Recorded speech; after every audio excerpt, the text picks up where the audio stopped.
Clip number 146، اس میں آپ انشاءاللہ قرآن پاک کی سورہ آل عمران آیت نمبر 144 سے 146 کی تلاوت، ترجمہ اور تفسیر قرآن صراط الجنان سنیں گے۔ بسم اللہ الرحمن الرحیم۔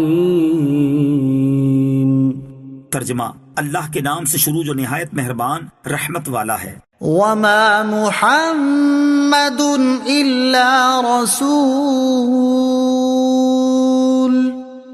قد خلت من قبله الرسل افإن مات او قتلا انقلبتم على اعقابكم ومن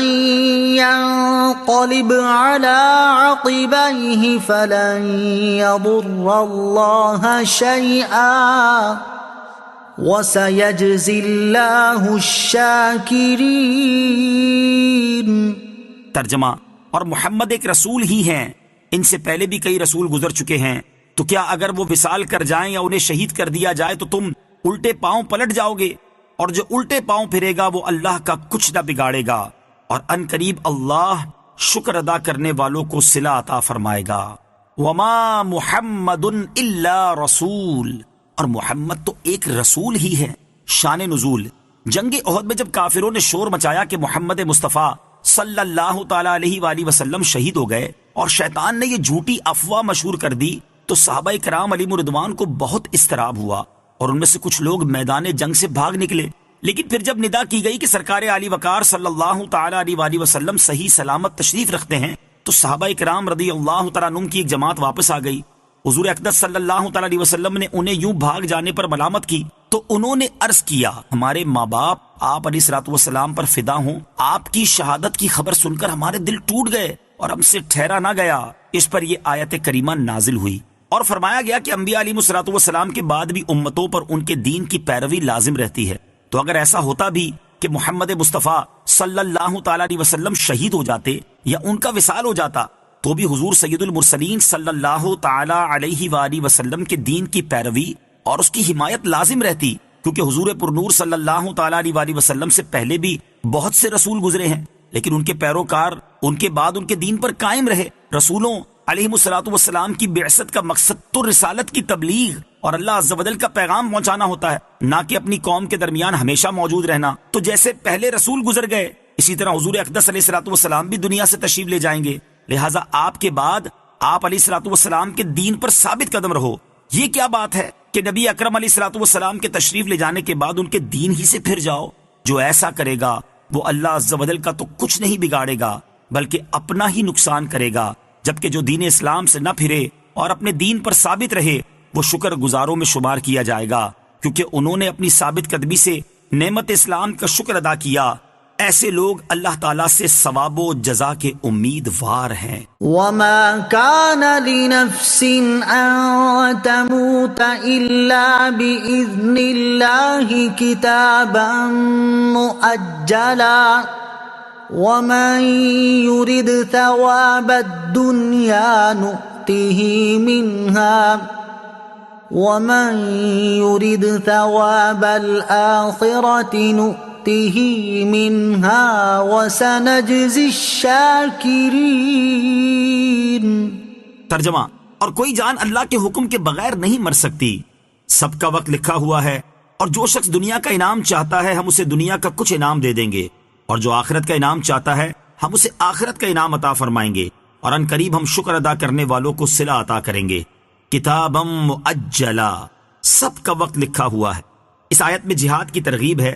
اور مسلمانوں کو دشمن کے مقابلے پر جری بنایا جا رہا ہے کہ کوئی شخص بغیر حکم الہی کے مر نہیں سکتا، چاہے وہ کتنی ہلاکت خیز لڑائی میں شرکت کرے اور کتنے ہی تباہ کن میدان جنگ میں داخل ہو جائے، جبکہ اس کے برعکس جب موت کا وقت آتا ہے تو کوئی تدبیر نہیں بچا سکتی، خواہ وہ ہزاروں پہرے دار اور محافظ مقرر کر لے اور قلعوں میں جا چھپے، کیونکہ ہر ایک کی موت کا وقت لکھا ہوا ہے، وہ وقت آگے پیچھے نہیں ہو سکتا۔ وَمَن يُرِدْ ثَوَابَ الدُّنْيَا، اور جو دنیا کا انعام چاہتا ہے۔ یہاں سے لوگوں کے دو گروہوں کا تذکرہ شروع ہوتا ہے اور فرمایا جاتا ہے کہ جو شخص صرف دنیا کی نعمتیں اور آسائشیں چاہتا ہے اور اس کے عمل سے صرف دنیا کا حصول مقصود ہوتا ہے، ہم اسے دنیا دے دیتے ہیں، یعنی اس کے عمل پر اسے دنیا کا فائدہ مل جاتا ہے، اور چونکہ آخرت اس کا مطلوب نہیں لہٰذا آخرت کے ثواب سے وہ محروم رہتا ہے، جبکہ جو شخص اپنے عمل سے آخرت کا طالب ہوتا ہے اسے اخروی ثواب عطا فرمایا جاتا ہے، اور دنیا تو سب کو مل ہی جاتی ہے۔ وَكَأَيٍّ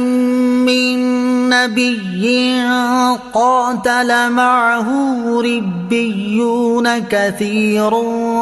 فَمَا وَهَنُوا لِمَا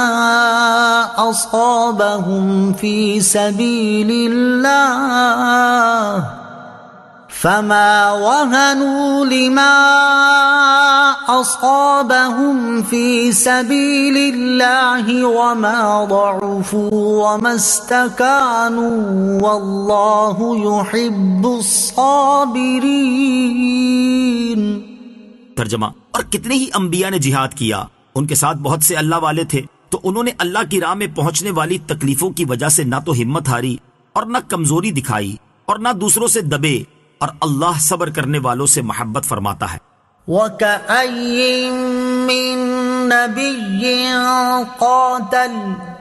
اور کتنے ہی انبیاء نے جہاد کیا۔ مسلمانوں کا حوصلہ بڑھایا جا رہا ہے اور انہیں بتایا جا رہا ہے کہ تم سے پہلے بہت سے انبیاء کرام علیہ الصلوۃ والسلام نے جہاد کیا، ان کے ساتھ ان کے صحابہ بھی ہوا کرتے تھے، انہوں نے جہاد کی تکالیف کے باوجود ہمت نہ ہاری اور کمزوری نہ دکھائی اور کافروں کے سامنے پسپائی کا مظاہرہ نہ کیا، بلکہ راہ خدا عز و جل میں ڈٹے رہے اور مردانہ وار تمام تکالیف و مصائب کو برداشت کرتے رہے اور صبر و استقامت کے پیکر بنے رہے۔ تو اے مسلمانوں، تم تو وہ ہو کہ تمہارے نبی ان تمام نبیوں کے سردار ہیں اور تم ان تمام امتوں سے افضل ہو، تو چاہیے کہ تمہاری بہادری اور استقامت ان سے زیادہ ہو، تمہاری ہمت اور حوصلہ ان سے بڑھ کر ہو، تم میں صبر کا مادہ ان سے زیادہ ہو، لہٰذا تم بھی اپنے اندر وہی اوصاف پیدا کرو۔ اس آیت کے شروع میں بیان ہوا کہ بہت سے انبیاء علیہم الصلوۃ والسلام نے جہاد کیا